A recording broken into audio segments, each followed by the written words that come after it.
Cinema മേഖലയിലെ സമരം ഉടനില്ലെന്ന film chamber 10-ാം തീയതിക്ക് ശേഷം സിനിമാ മന്ത്രിയുമായി ചർച്ച നടത്തും.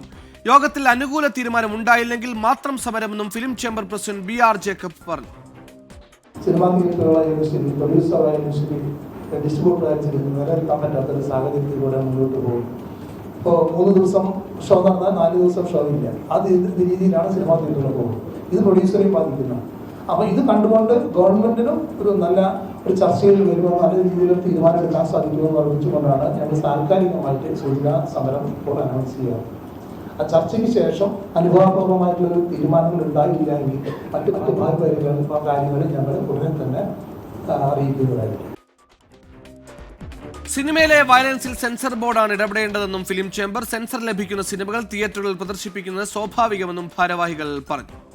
മറ്റു വാർത്തയിലേക്കാണ്. കണ്ണൂർ സാധനങ്ങൾ ഉപയോഗിക്കാൻ പാടില്ല നമുക്ക് എല്ലാവർക്കും അറിയാവുന്ന കാര്യങ്ങളാണ്. പക്ഷേ അത് സെൻസർ ബോർഡാണ്. സെൻസർ ചെയ്ത് സിനിമ തിയേറ്ററിൽ പ്രദർശിപ്പിക്കാന്ന് പറഞ്ഞാൽ തിയേറ്റർ ഉത്തരവാദിത്തമല്ലേ. സെൻസർ ചെയ്ത് സിനിമ കളിക്കുന്നുണ്ട്. അപ്പോൾ സെൻസറിൽ ഏതാണ് വേണ്ട ഏത് വേണ്ട എന്നുള്ളത് സെൻസർ ബോർഡ് തീരുമാനിക്കുന്നത്. സെൻസർ ബോർഡാണ് അതിന് നിയന്ത്രണം കൊണ്ടുവരാണ്. ഞങ്ങൾക്ക് അതിന് നിയന്ത്രണം കൊണ്ടുവരാനൊന്നും സാധിക്കില്ല.